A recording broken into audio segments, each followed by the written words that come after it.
Fred Wilpon, so he's the owner of the Mets, and he has no money left. Well, he has far less money. He has some money left. He is the embattled owner of the Mets. He is the only reason that Fred Wilpon is not the owner in the most trouble in Major League Baseball is because of the existence of Dodger owner Frank McCourt, who is going to lose control of his team perhaps later this month, but probably this season at some point. So because he can't make May 31st payroll. But Fred Wilpon is the owner of the Mets, and he has become sort of embroiled in the Bernie Madoff affair. He lost a lot of money to Madoff, but Wilpon is actually being sued by the trustee, Irving Picard, Captain Irving Picard. I love it when I make a Star Trek reference. I've seen like 5 episodes of Star Trek my entire life. Captain Irving Picard is the trustee suing the Wilpon family for more than $1 billion. The trustee is representing all the people who lost money in the Bernie Madoff scandal because they think that, I don't even know why they think it, but Wilpon is stuck in the middle of the Bernie Madoff affair. So now he has ripped his own players and is being defended by Bernie Madoff. It's the worst possible situation.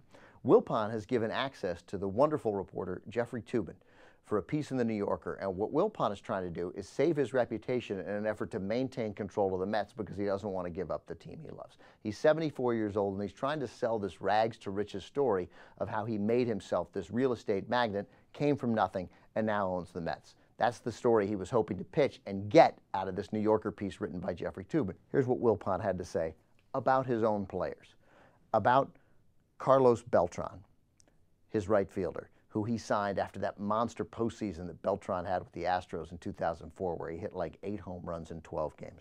He said, "We had some schmuck in New York who paid him based on that one series. He's about 65 to 70% of what he was." Of course, the schmuck is Fred Wilpon. Now, Wilpon is tongue-in-cheek. He knows that he is the schmuck. That's awesome. Yeah. Of course, then when asked by Toobin whether he thinks the team is snake-bit, he goes back and refers again to Beltran. He says, at one point, Toobin writes, "I mentioned to Wilpon that the Mets might be cursed," and Wilpon gives a little laugh and says, "You mean," and then he goes like this and checks a swing. Any Mets fan, and Wilpon writes that he is one, would understand the reference, and that check swing on a 3-2 pitch down a run is Beltran not swinging at the curveball, except I think it wasn't 3-2. It might have been 0-2. Was it 3-2? I think it was 3-2. Yes, full count. Is Beltran not swinging at the curveball from Adam Wainwright in the 2006 championship series. About Jose Reyes, his shortstop, who's been hurt so much, he says about Reyes that he will not be getting the super huge contract. Reyes can be a free agent after the season for the first time in his career. He says Reyes will not be getting the big contract that he wants from the Mets. About Reyes, he says he thinks he's going to get Carl Crawford money. Crawford, of course, signed that huge $140+ million deal with the Red Sox this offseason. He's had everything wrong with him. He won't get it. Then worst of all that, he talks about David Wright, who's his best player. And everybody likes David Wright. And Wilpon says, really good kid, very good player, not a superstar.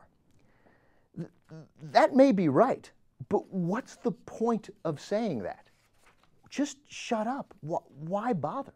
There's 0 point in saying that. Yeah, and then, by the way, David Wright, God bless him, at least knows how to handle situations like that.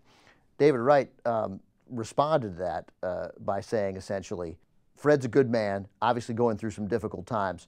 There's nothing more productive than that I can say at this time. Like, David Wright's like, I'm not going to, I don't want to get into this. And the Mets executives apparently feel the same way. They've been quoted often as saying, David Wright is a great player and a good guy to have. It's not the guy we want to build around. David Wright essentially played, by the way, for an enormous amount of time with a broken back. So just lay off of David Wright. But again, he thinks that he likes Ike Davis, his rookie first baseman, good hitter, shit team, he says, good hitter. We're snake bitten, baby. But then, just to wrap it up, it gets worse for Wilpon because he says, because then the person who defends Wilpon in the story is Bernie Madoff, who wrote an email to Toobin when Toobin sent him an email. And Madoff says, Fred wasn't stock market savvy, and neither was his brother-in-law. They were real estate guys. Although I explained his strategy to them, they weren't sophisticated enough to evaluate, nor were most of the people. What he's saying is, let them off the hook. They shouldn't be getting sued $1 billion by the trustee. And then in a phone interview, because apparently it's really easy to talk to Bernie Madoff, he says about Wilpon, he must feel I betrayed him, as do most of my friends who were involved. So he's calling Wilpon a friend. That's going to be helpful. Hopefully, Wilpon and his other friends, will understand the pressures I was under. I made money for them legitimately, but then I got trapped and wasn't able to work my way out. It just became impossible for me to extricate myself, or even try and extricate myself. So I stole all their money. At least Bernie Madoff gets it now. I don't know, Good man. for him. Sometimes people get it and they stop. They just be like, I've lost a lot of your money. I'm sorry. I'll stop now before I lose all of your money. I'm a bad investor. I'm bad at my job. I'll stop now. He's just like, I was in too deep. I had no choice but to keep going and lose all your money and destroy your lives. Sorry. No, I'm sorry. Doesn't even have the sorry. I hope you understand. Fred Wilpon. Good stuff. Good stuff.